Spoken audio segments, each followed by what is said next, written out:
Main event from Madison Square Garden, New York City. 10-round middleweight bout. From New York City at 154 pounds, Billy Graham. Versus from Philadelphia, Pennsylvania at 157.5 pounds, Joey Giardello.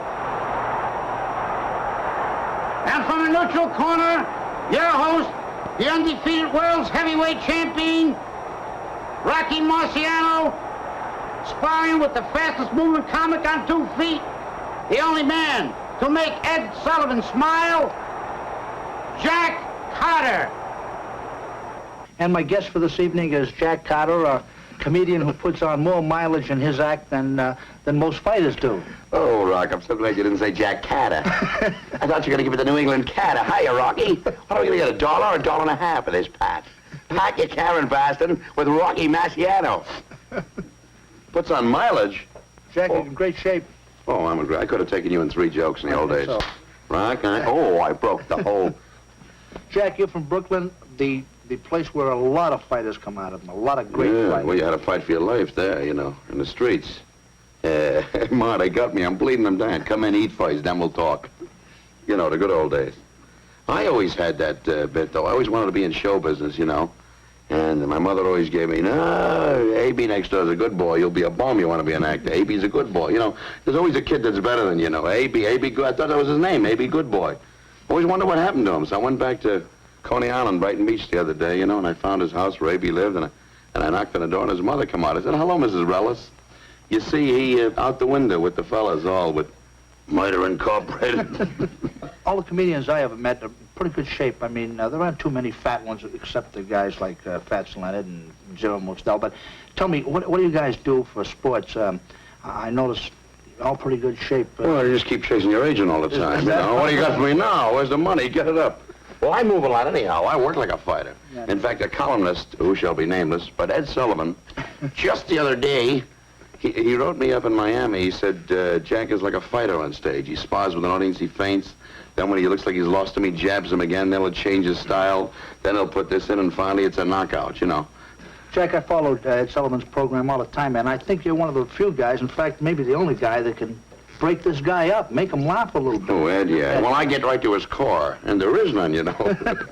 Jack, you've been working alone a long time. Yes. You know, do you ever think about a straight man, you know, some guy that might be able to stand up there with you and, you know, kind of bounce some jokes off of him, you know? There's a lot of guys like us around who could use the job. Gee, Rocky, I didn't know you cared. We could work something out. Let's see, rock with Jack. Jack will rock. And now, Marciano and friend, something like billing like that you have in mind? I like that very much, yeah. That'll be all right if I don't do well. So, when I'm out, I get you. A lot of you guys were in show business. Tony Canzaneri, worked with Mark Plant and Joey Adams. Maxie Rosenblum? Well, you know, I started more guys doing an act with that. I was the first one to do Maxie.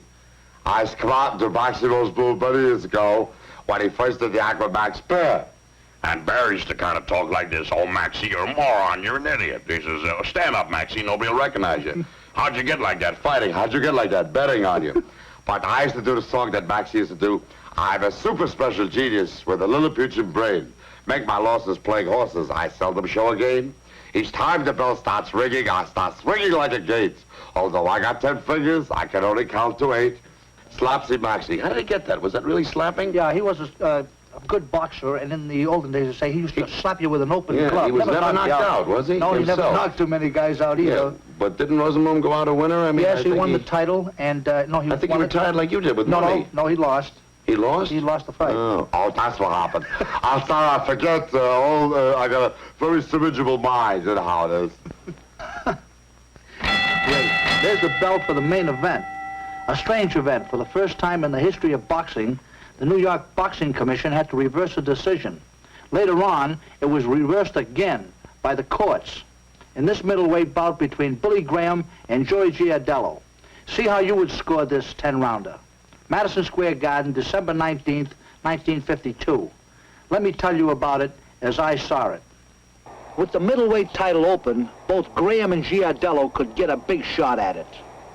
Here's Graham's manager, Irv Cohen, trainer, Whitey Bimstein. He lost a split decision to Giardello a couple of months ago. Giardello is on the left. Graham in black, Giardello in white. This is a must fight for Graham. He's 30, and he blew 2 chances at the welterweight title. He can't afford any setbacks. Big right.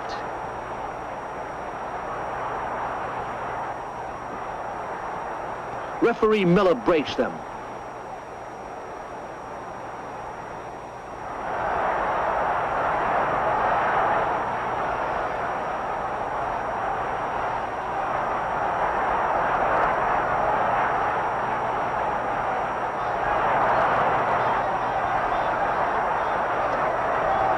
Miller warns Joey about butting.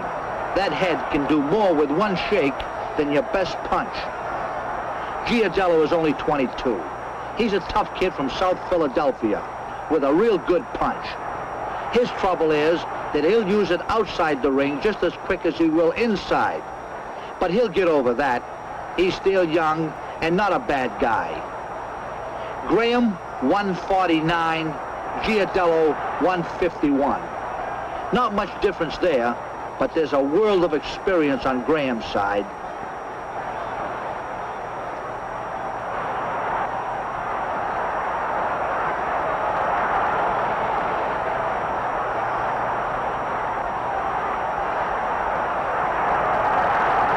Graham is an old-fashioned fighter. It's strictly business with him.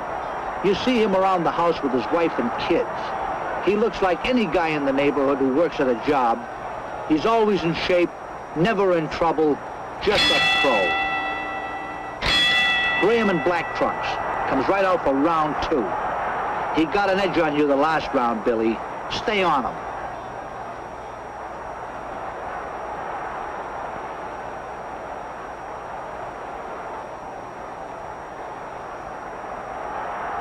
Graham does things you don't see anymore. He moves the other guy into his punches by faking them. His head is always bobbing, or he'll drop that shoulder on you. Anything to move where he wants you. Nobody does it anymore.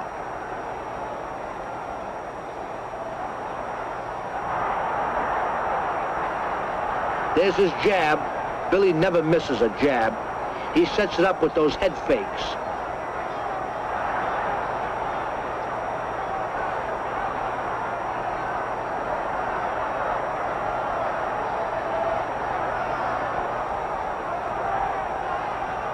Giardello is cocky. Before the fight, he says, Graham, what do I care about Graham? You could have him.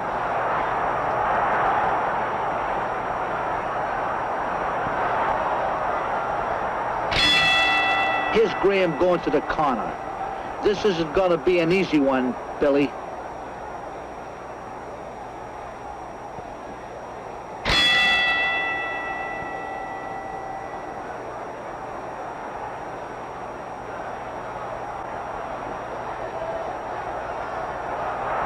Good Giardello right.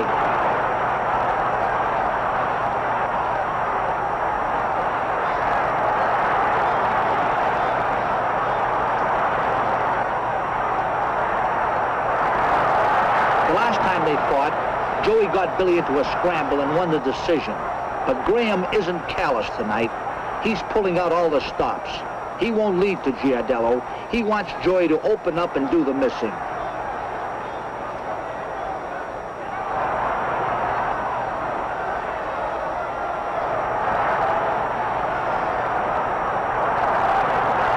Joey's complaining about a low punch.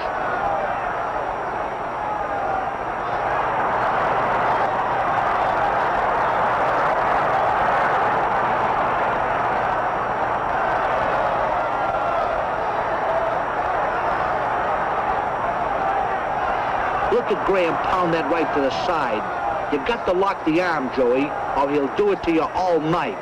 That's his game.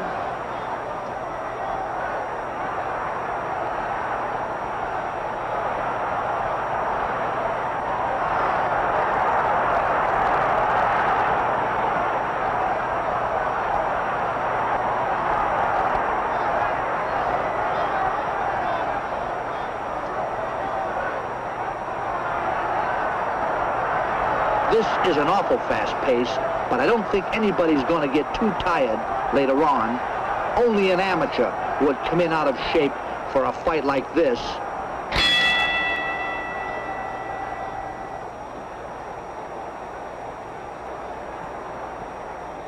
They talk to Billy in the corner. With a guy like this, you try and spot something that might work against Giardello.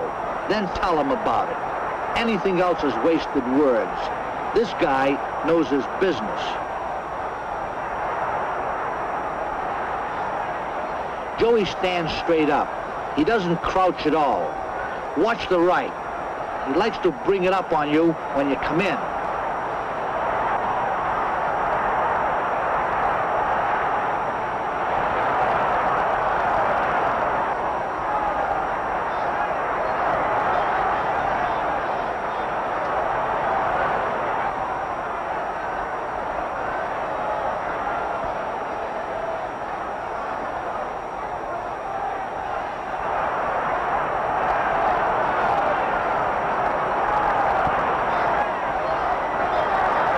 Good right, Joey.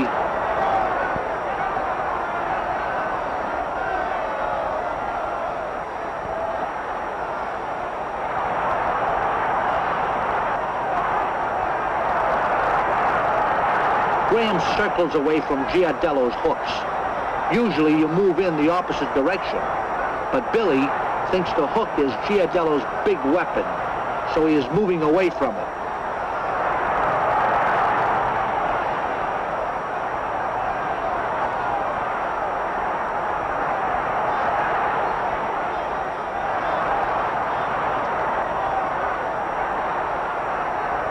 Get off the ropes, Joey. He's too smart for you there. Don't let him get you anywhere near them. Now stay in the middle and punch. Don't go back.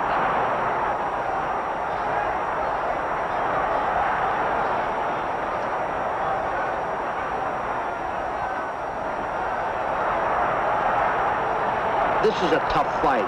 Somebody's gonna lose a lot here tonight, but right now, you can't tell who.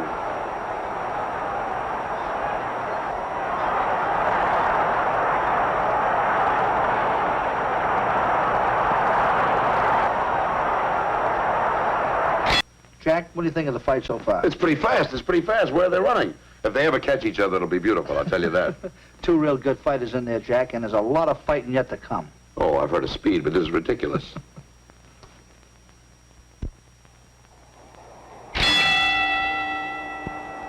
Joey Giardello in white trunks, Billy Graham in black.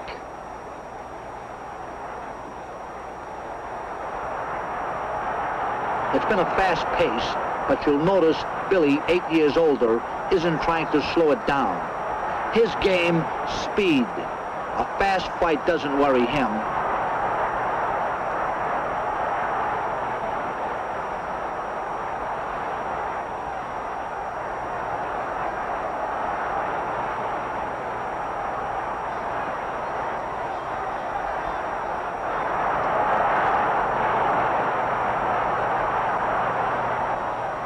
Billy blocked that hook right. Then he steps in behind the jab to back Joey up. He doesn't flick the hand out. This guy is right out of an old-fashioned lesson in how to fight.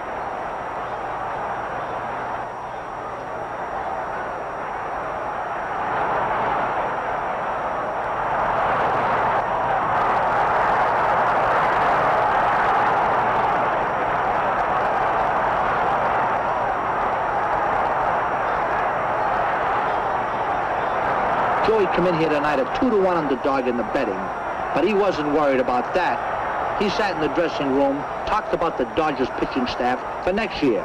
That's the biggest worry of his life, a real fan.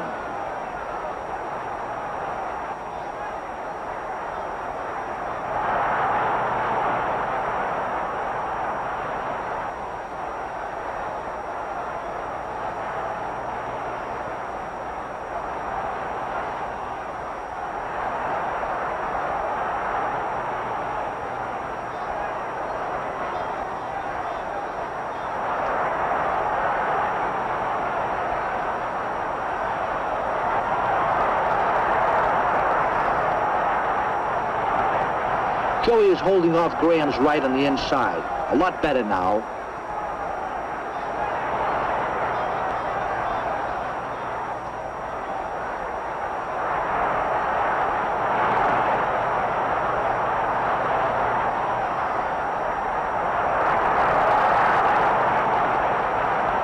They don't have a deep breath in them.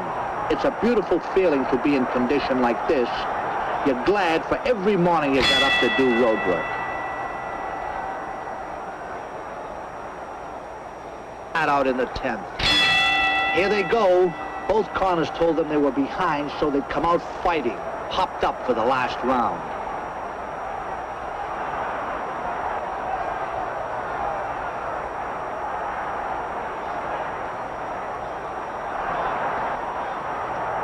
You got him where you could do the most damage, Bill. This kid doesn't know too much about fighting on the inside. Give it to him now.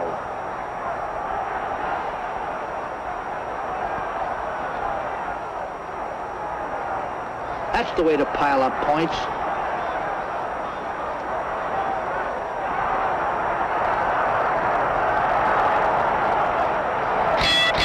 That's it, and this is going to be a murderous decision to make. I think Graham pulled it out. Let's see. No, they gave it to Giardello.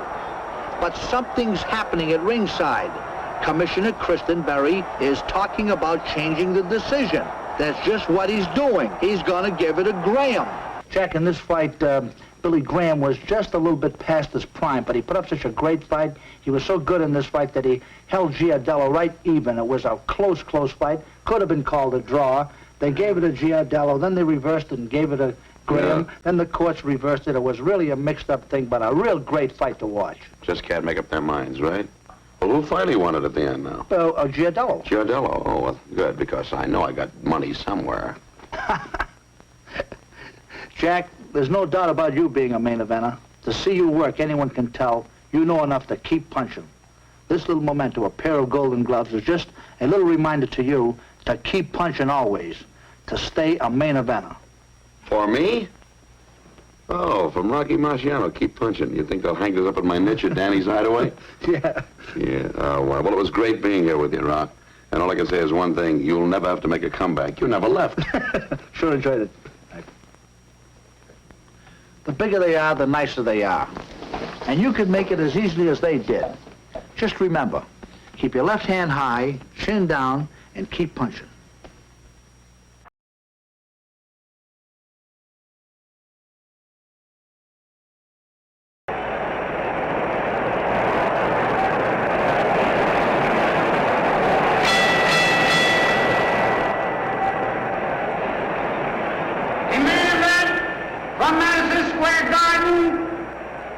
Fullmer versus Giardello. And from a neutral corner, the undefeated heavyweight champion of the world, Rocky Marciano, sparring with the lone man who was found by Frank Sinatra behind a deadpan, Joey. Joey, I'm trying to think the first time we met. Well, I took my father had never seen a championship fight in his life. And Frank Sinatra got him a ticket to see you fight Walcott in Philadelphia. Picked a good one. Yeah, I'll tell you something. That was the most exciting night my father's ever had in his entire life.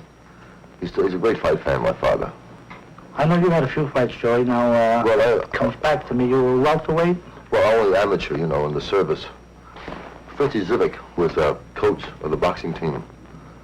You know, in the fight game, all the fighters had their own reputation, and Fritzy Zivic's reputation is that he knew all of the tricks. I mean, even the not-so-clean type of tricks. You know, the thumbs, the elbows, the headbutt. Really a master. In fact, he not only used the thumb, he used to dial after that.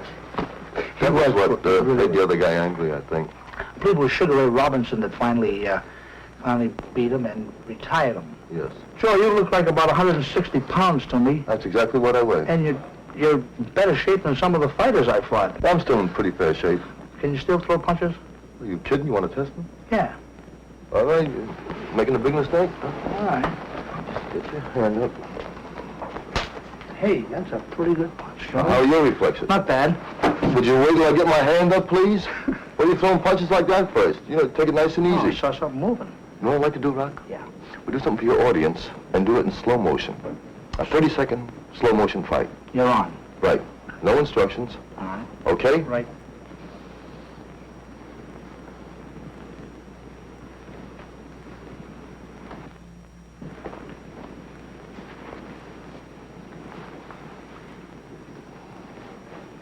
I'm all right. Well, it wasn't bad, Joe. Let's sit down. Yeah, let's... All right, give you a rest. Oh. I'd like to ask you a couple of questions that I've always wanted to ask. You know, when the round is over, and the seconds come into the ring, and your manager and your trainer, can you tell me some of the things that are spoken about? Yeah, Joe, it all depends on the fight, of course. They usually tell you what punches are landing best, maybe change your style a little bit, maybe throw more uppercuts, or like change from the body to the head, or from the head to the body. Usually, they try to get one bit of information to you that you can use in the next round. Let me ask you, if I may, when it gets close to the point where you think the fight's going to be stopped, I've often thought, being, you know, a non-fighter, that the guy would say, thank heavens, you know? And yet, when we were talking at lunch yesterday, you said to me that in the excitement of a fight, the guy doesn't want the fight stopped. Usually, a fighter likes to, or if he's going to lose, he likes to lose going the limit. No one likes to get knocked out, but I know that all the boys I've ever talked to, they just despise it when a doctor comes in and he says, I think you've had enough. Now, in a championship fight, they don't stop a fight unless it's absolutely necessary. They want both boys to have the opportunity to win that crown, which is so important to every fighter, you see. There's the bell for our main event, a 10-rounder. Gil Turner, crowd pleaser, versus Gene Fullmer, raw, rugged, and crude. This is a fight that showed a future champion, Fullmer, on his way up. His toughest opponent, on the rise. The big test for the big money. Madison Square Garden, February 17th, 1956. Let me tell you about it, as I saw it. Madison Square Garden, here's Fullmer and Turner listening to instructions. This should be some fight. A few minutes ago, someone said, why did they make this fight? Both these nice kids are going to kill each other. Here's Fullmer in black trunks, and he's in a hurry. They both have the same idea, survival of the fittest.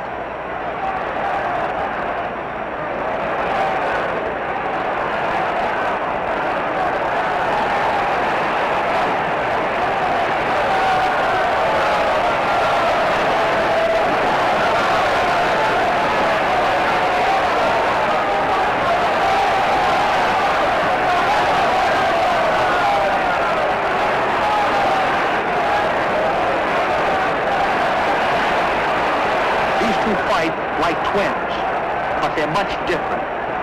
Fullmer from the copper mines around Salt Lake City, a quiet kid. Turner from a crowded part of Philadelphia, a flashy car and big pinky ring, kind of showy.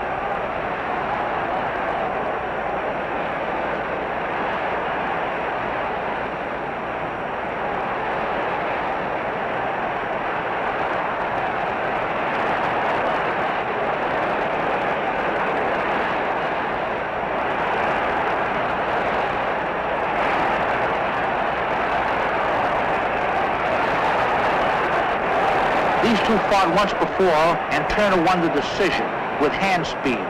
But now, Fullmer wants to do everything to smother it. Looks like he's going to make the whole fight like this. Get Turner on the ropes and bang him.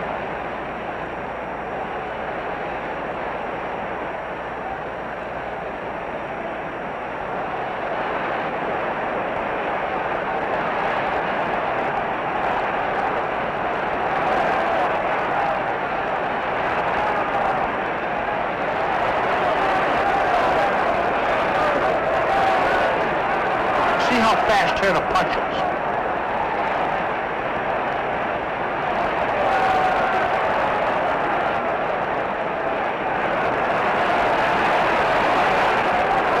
Every now and then Turner throws a left hook and then tries to spin clear and get punching room. There's no science to this thing. A real neighborhood brawl.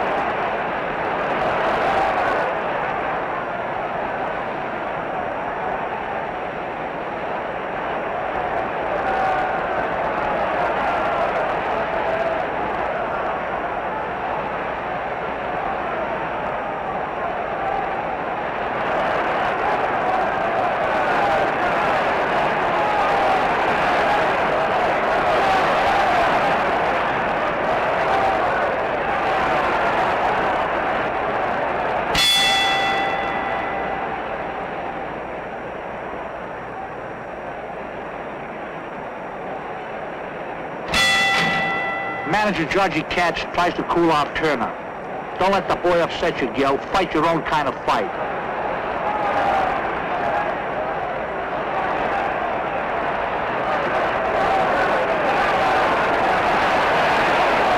The only time Fullmer ever goes back is when he wants to get more leverage so he can bang Turner harder.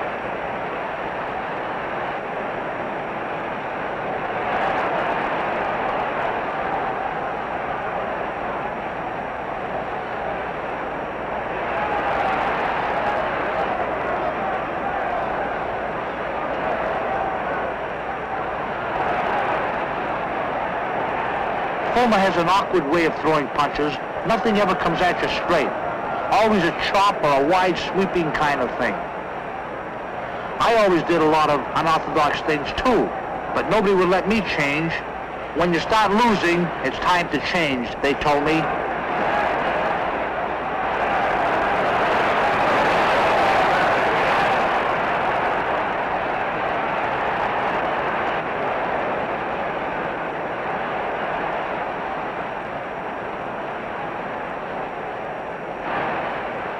I don't think any two people alive would score that round alike. Watch that left hook, Gene. He likes to start around with it. See?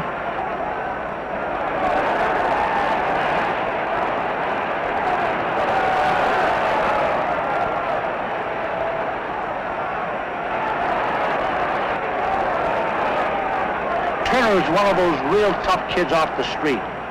He started fooling around a CYO gym in South Philadelphia. The minute he found out he could use his hands better than the next guy, you couldn't keep him away from that gym. Look at him now. How could he miss? This guy just loves to fight.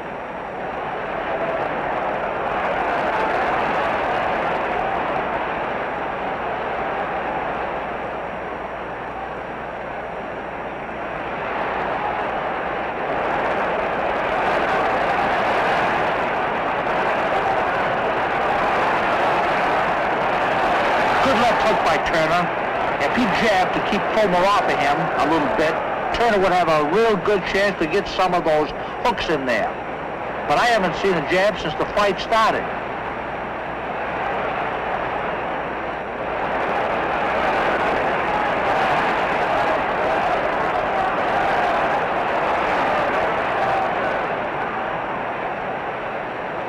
Let me tell you something about these punchers. These two guys are fighting in too close to get any real punching power with every shot. But stay in there like this for 10 rounds and your body and face get so sore that even the water from the shower hurts you afterwards.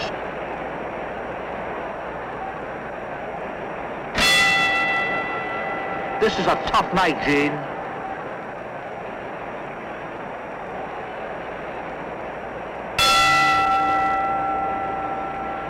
Here they go again.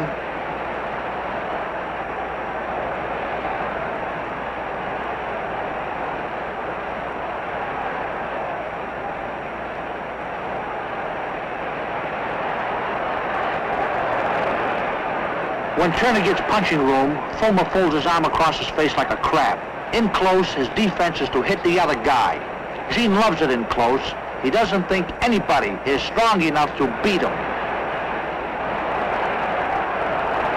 Look at that Fullmer. Push him right across the ring.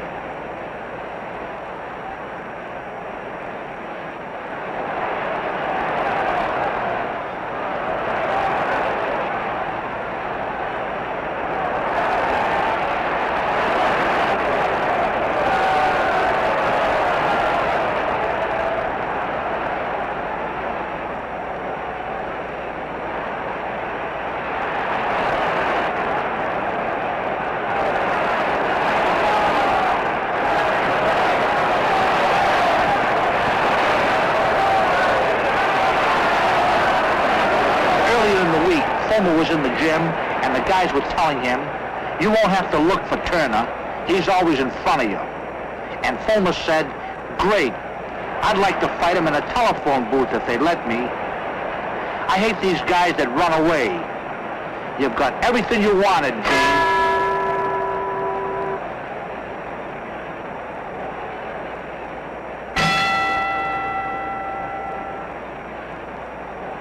You've got to get some room now, Turner. Get that left out and stick it in his face.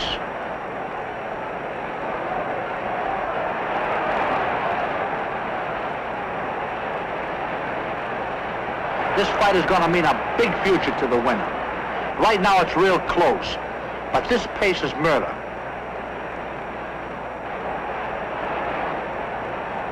In close, they keep banging their heads.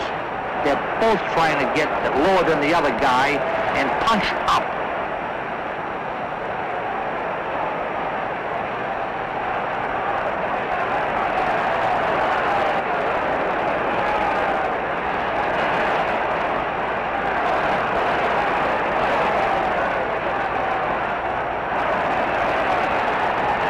See Turner drop that head?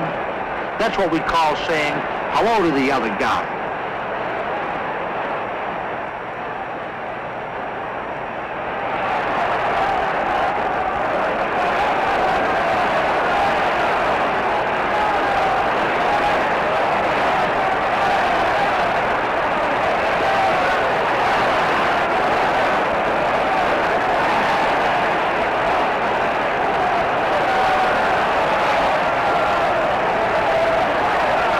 Good right hand, Turner.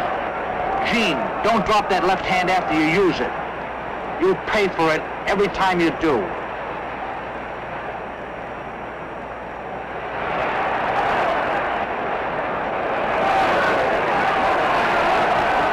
Fullmer keeps that shoulder into Turner and pushes. Good boy. But you better get punching room for yourself. If you blow this one, it'll cost you thousands. Turner's manager better do something with him, or he can lose this fight. Don't you just hate these dull fights? Dull fights? I thought this was a very exciting fight. You didn't enjoy it? Isn't Gil from your hometown? Yes. Yes, Gil's from my hometown, from Philadelphia, and he's held by a friend of mine named Georgie Katz. No? Yes. I never saw Gil in a bad fight. He always gave his all. We just see him in the later rounds, Joey. Just great. Get off fast this round, Turner. Sure, it's a tough fight, but do you like money? Then make it tougher from now on. Fullmer just never stops coming in. You catch him with a good hook and you figure there. That'll keep him off. Now let me work on him. Then boom. The next thing you know, he's got a shoulder against you, he's pounding you on the head, and the other hand slamming into your side.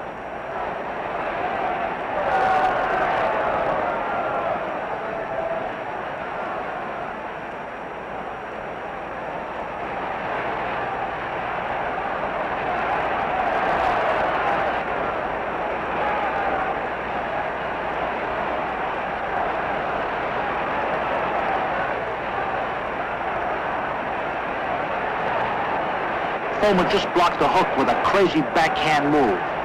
That's the trouble with this guy. You can't figure out what he's going to do next.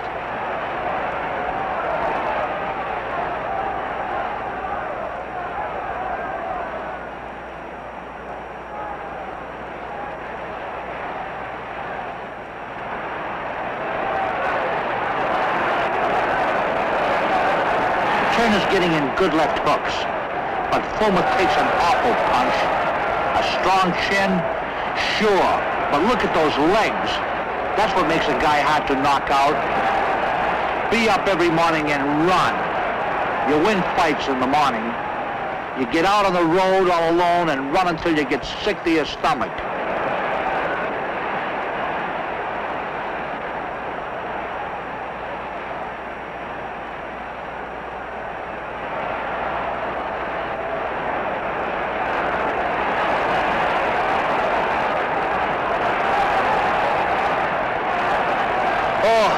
Those body shots these guys are landing, they've got me doubling up in my seat.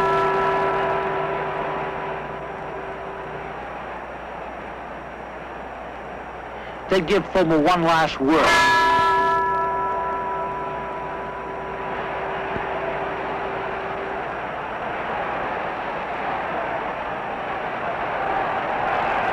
Good hook, Turner. He caught you pulling away, Gene.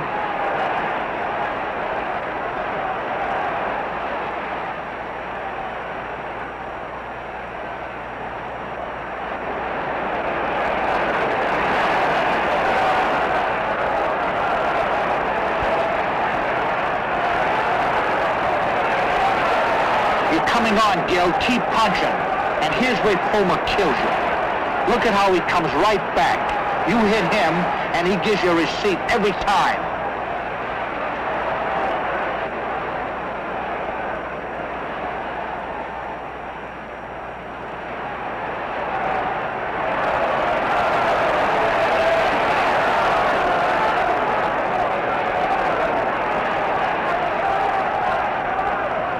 Look at Turner run at him. It's that kind of a night. I've been waiting to see if someone's gonna get tired. That's what's gonna decide this.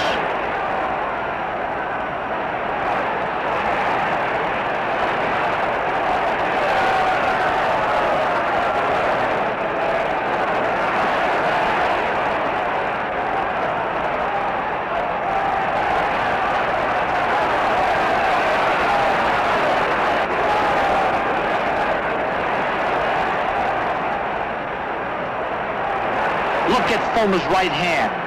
And the head came in right behind it. What a night this guy makes you put in.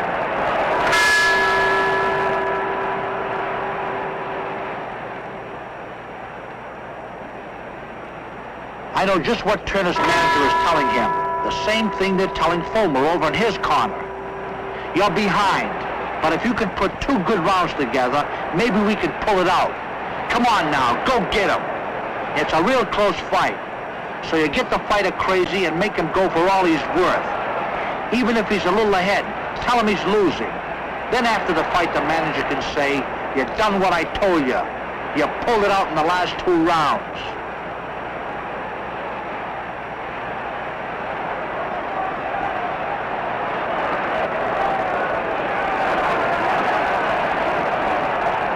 Fullmer seems stronger now.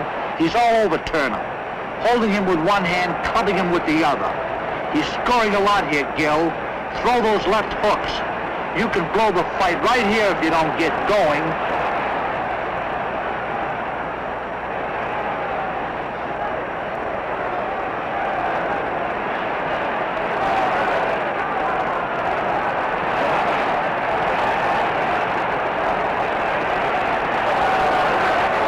There's that left hook.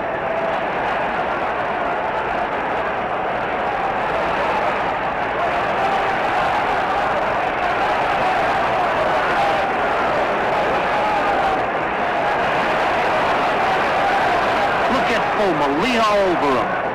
Does that tire a guy?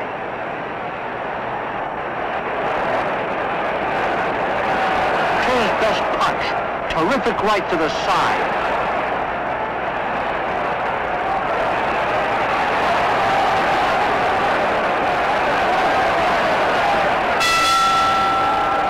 That's it.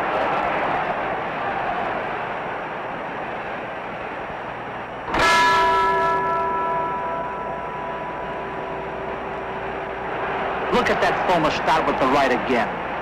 And look at how he pushes Turner around. I think Fullmer can make the fight turn right here. You're way stronger, Gene. Move that guy back and throw the right. He hasn't blocked one for the last couple of rounds. That's what I mean. That one hurt Turner. Now he's got to come back and do something right away. That punch could be enough to give Fullmer the round, if they're even the rest of the way. Fullmer's too strong. See Turner start hanging on?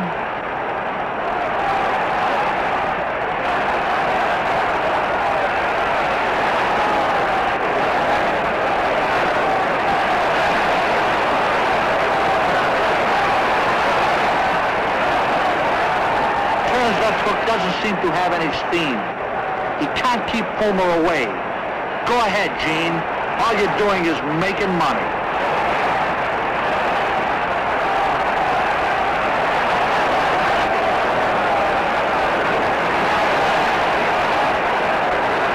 Look at that Fullmer.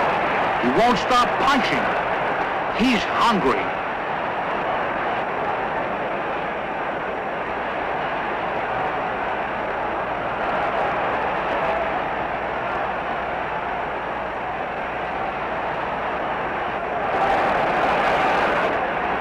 Gil, you're losing the fight. Throw uppercuts. Get him off of you. Do something.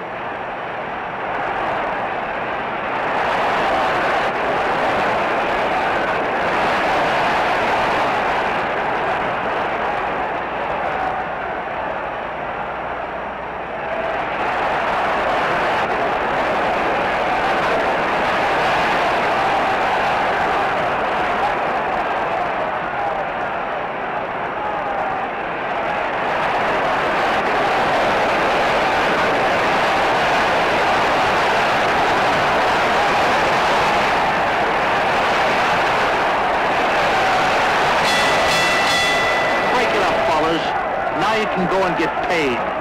What a way to make a living. Fullmer wins it. What? Joey, here's a kid here, Gil Turner, never did win a title. He fought for it, but one of the great fighters who never won a title, sort of like Harry Greb.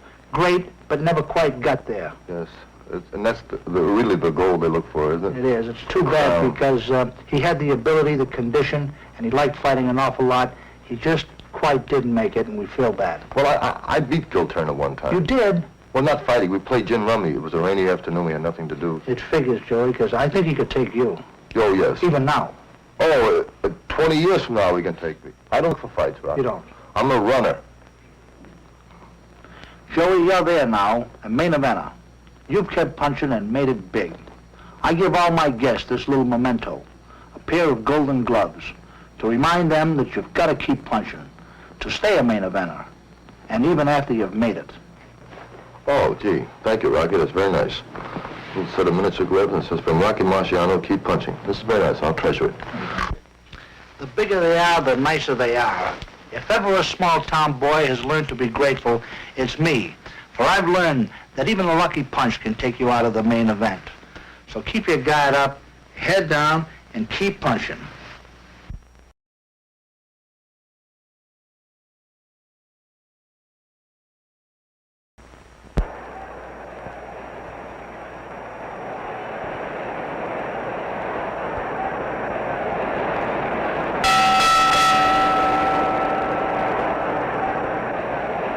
Madison Square Garden in New York, Johnny Bratton versus Joe Miceli. And from a neutral corner, your host, Rocky Marciano, undefeated heavyweight champ, spars with an all-time champ of everything from shooting pool to breaking up the nation over television. The man who can do anything, Jackie Gleason. My guest, a most unusual man. Writer, actor, director, comedian, composer, conductor, producer, and dancer. All this, Jackie Gleason. You're not going to say anything about my parachute jumping? I didn't know about that. Well, watch that, Rock. Jack, we've got a lot of talking to do. And I want to tell you about one of the greatest bouts I've ever seen, the Miceli-Bratton fight. Jackie, I heard a strange and interesting story about you and a guy I know. It happened at a little bar in Jersey a long time ago. I have made a few mistakes in my life, and that was one of the big ones. I was working at a joint called the Miami Club in Newark. And it was a real tough joint. As a matter of fact, they called it the Bucket of Blood. And one night, I was doing the show, and there was a little fat, bald-headed guy at the ringside. And every time I came out to introduce an act or tell a joke, he would say something derisive, you know, nasty. And I was heisting a few at the time. And I said to the owner of the joint, I said, that guy is driving me nuts. I said, now, if he doesn't stop, I'm going to take care of him. So I came out and another time, and he began to heckle. And I said, ladies and gentlemen, will you excuse me for a moment? I would like to invite this gentleman to step out on Clinton Avenue. And I'd like to take good care of him, and then we can do the show without any interruptions. I never saw anybody get up as fast as this guy did. Now we get out on Clinton Avenue. I said, now you're going, and that's the last I remember. The next thing that I recall, I was on the floor of the cellar next to the furnace. A doctor was there, the owner of the joint, and they had brought me through too. And I said to him, who was that guy? He says, that was Tony Galento. I said, did you know it was Tony Galento? He said, sure. I said, well, why didn't you tell me? He said, well, you're a wise guy. You know, I thought I'd let you go up against him. But that was really a big mistake. Did you ever fight him? No, Jackie, but you picked on the roughest, toughest street fighter in the fight game. Yeah, but you know, a funny thing about fighters, Rock, with the exception of Galento, I think fighters are the most gentle people I've ever met. Now, when I went up to train with you in Massachusetts, I had never met a gentler man. And Sugar Ray, I think, is a very gentle guy. In this same place, the Miami Club in Newark, I worked with Mickey Walker. He worked in the club. He had an act. Never met a more gentle fellow. I met Jack Johnson, who was working in Newark at the time, at another club, a very gentle man. I think that the reason that is that if a fighter has a beef or has any steam that he wants to get off, he waits till he's in the ring and paid for it. That's right. They're all gentlemen. Jack, in preparing for a fight, we usually watch the movies of the opponent that we're going to face and watch his style of fighting many, many times to get sort of like an idea of what to do to our opponent. We get his good points, his faults, what he does under pressure, things to watch out for, best punches to use. Now, it helps us an awful lot. Your characters, the way you do the characters, you do them so perfect. A long time ago, I had found that one character can't do all types of comedy because if he tries to, he begins to press, and also it's not sympathetic with the way he performs. So I thought that the best way to enter all fields of particular kinds of comedy was to have a character that did a particular kind of comedy. For instance, Reggie Van Gleason is the loud, boisterous, hokey comedian. And the poor soul is the one that handles the nice and kind and generous kind of comedy. And Charlie Bratton, the loudmouth, is the epitome of the man who's insecure and takes it out on the little guy, Clem Finch. And of course, the Honeymooners is the guy that's struggling to make a living and keep a family together and be a hero in his wife's eyes. And of course, he has that beautiful neighbor, Art Carney, who I think belongs with all of the great champions. Yeah. Carney is a champ. He's Yes, he is. just beautiful. There's the bell for the main event and a great bout, the Miceli-Bratton fight. Two slugging welterweights in a murderous battle that takes years off your fight life. Let me tell you about it as I saw it. Madison Square Garden, 1952. Miceli is a 3-1 underdog tonight, but I think if I were a betting man, I would take the underdog.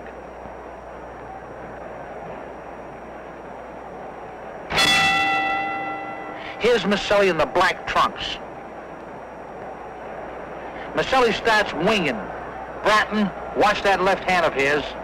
Joe has a crazy-looking punch, but it's the most dangerous single shot this division has ever seen. See what I mean?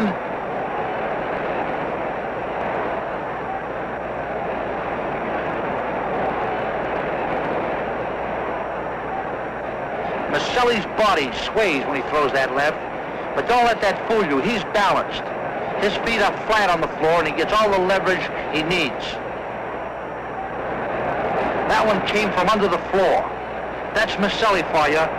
Crazy kind of a wild guy from the New York's East Side.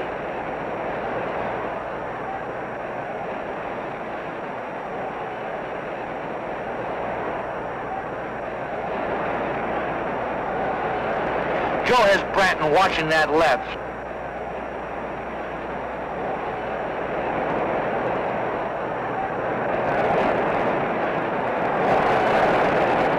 Johnny Bratton, I'm reading you. You're laying back and looking for that one big shot. There it is, a big right hand. Hold on to him, Joe. And when you get out of this, keep those hands up, or it's going to take 4 guys to carry you out of there.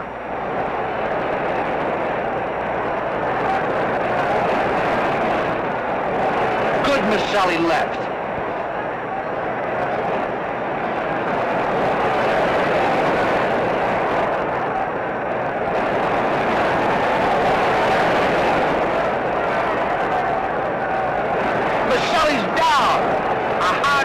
Did it. Referee Harry Kessler makes him take an 8 count. I'd like to climb right in there and tell Joe to keep that left hand higher. He's a sucker for a straight right. Bratton's fighting wrong, too. Taking too many left hooks. He should drop his head into Miceli's chest when Joe starts that left. Then the punch will go right around his neck.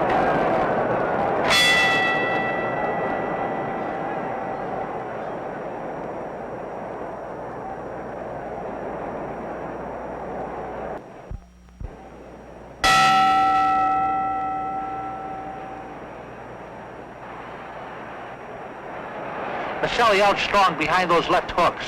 But here's real trouble. Look at his feet. He's not moving. The legs have gone dead on him.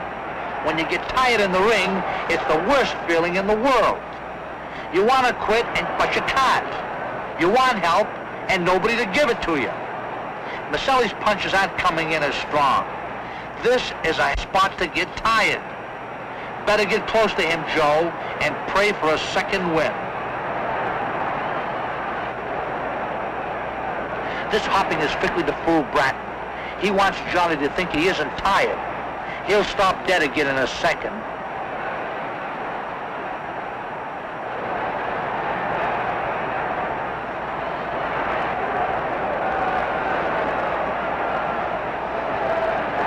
There's one thing I know. This fight is not going the distance. But who's going first? That miss took more out of Miceli than a whole round could.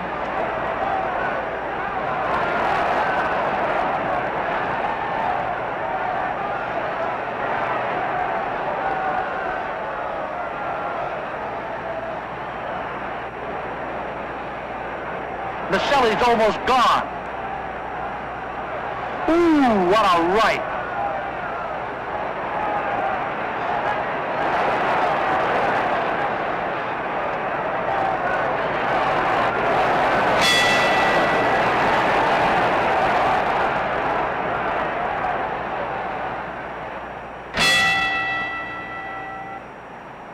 Get low and fight inside, Joe, or you won't last this round. When a guy hurts you like this, it's way better to stay close than to try to run away. That ring can get awful small.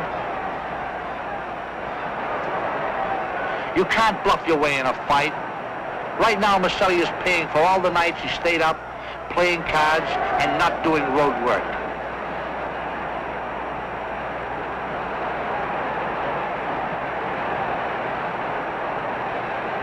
Bratton could end the fight right here if he would go to the body. Miceli would have to fold. But Johnny only wants to win it one way, a clean shot on the button.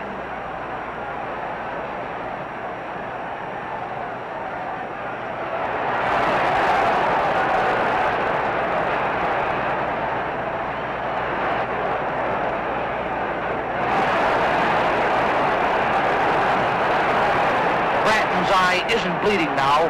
It looks like the fight is his if he can get to Joe with one more good punch.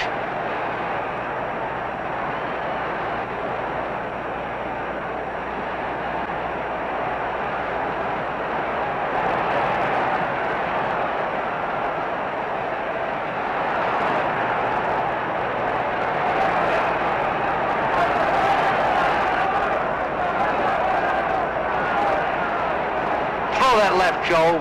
Keep the guy off you. I'm not rooting for Miceli. I really don't care who wins it. But I'm getting soft, I guess. I can't stand to watch a kid take a beating.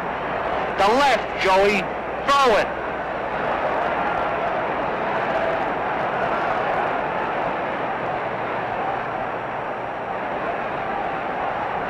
Bratton is jabbing strong. He's starting to set up Miceli for a right hand. Look out, Joe.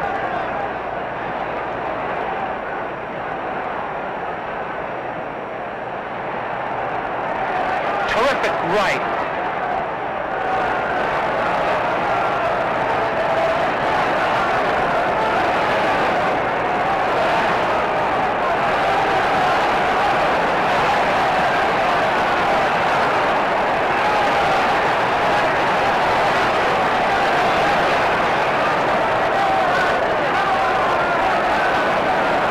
Bratton didn't have to stop, but he felt sorry for Joe. Hang on, Miceli. The round is nearly over.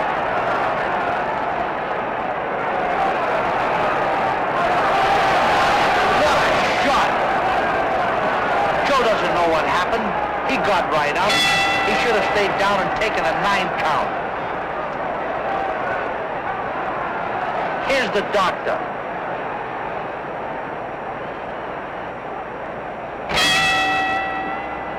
Miceli must know his name. They let it go on. This is no good. Miceli's going to get hurt. Come on, Kessler, stop it, will you? good boy, it's over. And here's Miceli. He came awful close tonight. And here's Bratton. And John, I know just how close you came to blowing this one. Jackie, in this fight with Miceli and Bratton, it was a real great fight. I want to tell you about that Miceli.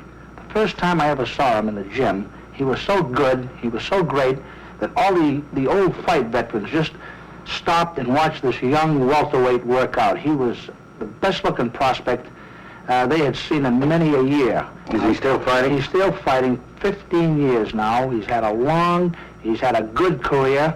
He's had the best fights were 6 and 7 years ago, and I just wish that he wouldn't continue to fight because he was so good, and he's not looking too good these days. So has Bratton's retired? Bratton had to stop fighting, and here's a fellow that had a great career, a short one. But he did go on to win the NBA title and was really dangerous, feared while he was in there. I think he fought a little past his time, too. Well, I guess, all fighters have a tough time quitting. I know that you're itchy. Yes, it is a tough thing to quit, believe me. Jack, I've made up a pair of golden gloves, my good luck charm. I'd like all my guests to keep as a reminder that the road to the top is a long one, and you've got to keep punching to get there, and you've got to punch to stay there. Thank you very much, Rocky. I appreciate this, and I'll cherish it. I'd also like to say that it's always a pleasure to be on a program or associated with a champion. And in my mind, you're one of the greatest champions of all times. So this has been one of the most pleasurable occasions of all times for me. Thank you, Jackie. Thank you, Rocky.